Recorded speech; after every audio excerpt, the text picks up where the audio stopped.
ह्यो प्रभाव जनतेने नाही दिलेला, ह्यो EMने दिलेला आहे त्यांना.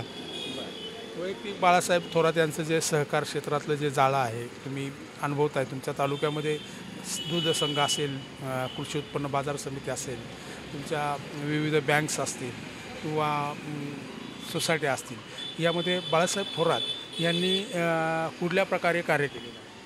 त्यांचं कार्य एकदम चांगलं आहे.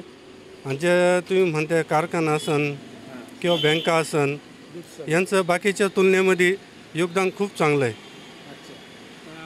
वैयक्तिक त्यांचा जो तुमच्या तालुक्याचा एक तुकडे मोड केलेले आहे की जसं अकोल्याला काही भाग जोडलेला आहे, काही भाग तुमचा शिर्डी तालुक्याला जोडलेला आहे, यामधनं असं तुम्हाला वाटतं का की त्यांचा पराभव करण्यासाठी केंद्रापासून दिल्लीपासून गल्लीपर्यंत काही गोष्टी घडवल्या गेल्या?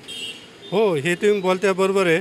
कारण ॲक्च्युली माझं गाव ओझर आहे आणि आम्ही शिर्डी मतदारसंघामध्ये इथून आम्हाला कुठली सुविधा जर असेल तर आम्ही शिर्डी किंवा रात्याला जाऊ शकत नाही.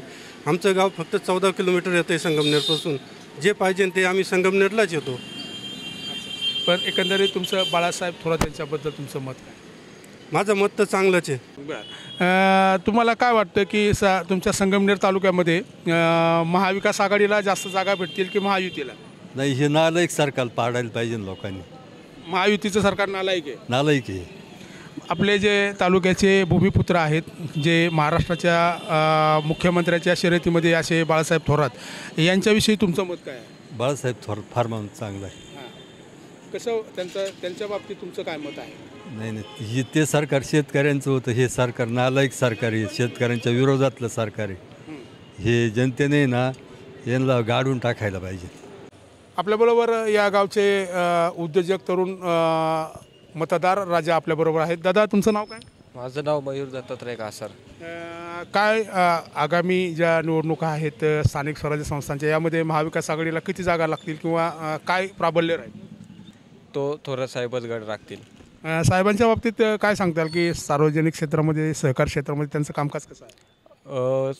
संगमनेर तालुक्यात नव्हे तर महाराष्ट्रात थोरात साहेबांचं नाव एक अग्रस्थानी घेतलं जातं, एक उच्चस्थानी घेतलं जातं. ते नाव तसंच कंटिन्यू राहणार. व साहेबांना महाराष्ट्रातच नव्हे तर पूर्ण राज्यातून साहेबांच्या नावाची डिमांड असते. साहेबांचा मुख्यमंत्र्याचा चेहरा म्हणून पुढे आले होते, परंतु त्यांचा या ठिकाणी एक जाणून बुजून प्री प्लॅनिंग करून त्यांचा पराभव करण्यात आला, असं तुम्हाला नवीन युवकांना काय वाटतं? नवीन युवक हे त्यांच्या पर्यंत जे साहेबांनी काम केलं हे त्यांच्यापर्यंत नीट पोहोचले नाही, त्यामुळं साहेबांचा पराभव झाला. व त्यानंतर काही छोट्या मोठ्या तांत्रिक अडचणी असतातच, त्यामुळं साहेबांचा झालेला हा पराभव आहे.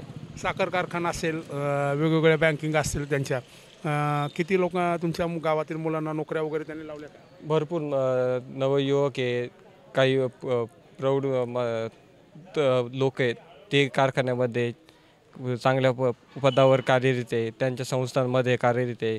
शैक्षणिक संस्था आहे, दूध संघ आहे, कारखाना आहे, यशोधनसारखं एक कार्यालय आहे, जनसंपर्क कार्यालय आहे, त्या ठिकाणी पण लोक आहेत कामाला.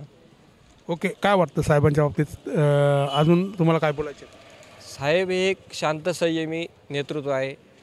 साहेब त्यांच्या पद्धतीने, बरोबर त्यांचं राजकारण एक वेगळं त्यांचा पायंडा असतो, त्या पद्धतीने साहेब त्यांचं काम करत असतात.